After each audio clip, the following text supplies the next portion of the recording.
જેમ કે આપ લોકોને ખ્યાલ છે કે ગાંધીનગર વિભાગના માનનીય રેન્જ ડીઆઈજી સાહેબ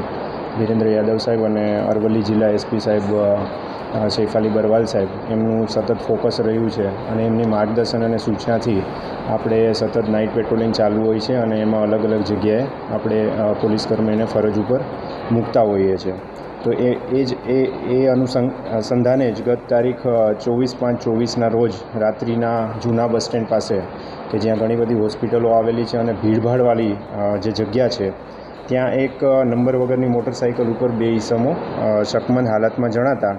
આપણા લિયો ચોકી ઉપર જે ફરજ ઉપર કર્મચારીઓ હતા મહેશભાઈ અને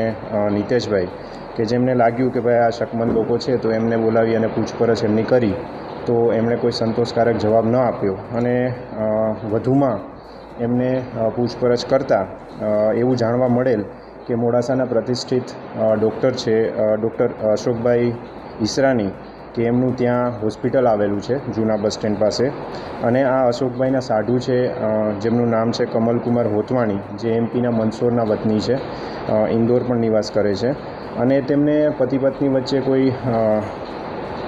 મનમેળ ન હોય, કોઈ એમને સામાજિક અને એ કૌટુંબિક ઇસ્યુ ચાલતા હોય જેને લીધે આ ડૉક્ટર અશોક ઈસરાની છે એમને મારી નાખવાના ઈરાદાથી એમને આ બે શકમંદો છે એમને સોપારી આપેલી અને એ રેકી કરવા માટે એ રાતે એમને મોકલેલા હતા. તો જે અનુસંધાને આજે બે આરોપીઓ આપણે શકમંદો મળ્યા છે એમાં એક યશવંત અહિરવાલ કે જે મંદસૌરનો વતની છે અને એક જે છે એ શહેજાદ ખાન કે જે મહારાષ્ટ્રના સાલારનો વતની છે. આ બંનેને પકડી લઈ આપણને એમની પાસેથી મોબાઈલ પણ મળ્યા છે, એક બાઇક કબજે કર્યું છે અને એ આધારે હજી તપાસ આપણી ચાલુ છે. આમાં જે મુખ્ય કાવતરું ઘડનાર છે કે જે ડૉક્ટર સાહેબના સાડુભાઈ છે જેમનું નામ છે કમલકુમાર, તો એમને પકડવા માટે પણ આપણે ટીમ ગઈકાલે જ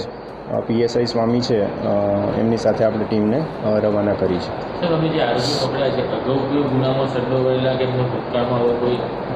હાલ પૂરતું નથી એવું જણાયું, પણ એ હજી તપાસ કરશે તો એમાં વધારે ખ્યાલ આવશે. માધ્યમથી પણ આજે એ કોઈનો જીવ બચાવવો એનાથી વિશેષ કોઈ પણ કામગીરી ના હોઈ શકે, તો એ અનુસંધાને જે પોલીસના કર્મચારીઓ છે એમાં આપણે મહેશભાઈ અને નિલેશભાઈ અને જે મોડાસા ટાઉનની પોલીસ છે જેમાં પીએસઆઈ સ્વામી છે અને એમના જે એસએચઓ છે વાઘેલા સાહેબ, એમને પણ હું ખૂબ ખૂબ અભિનંદન આપું છું આપણા એસપી સાહેબ અને ડીઆઈજી સાહેબ વતી.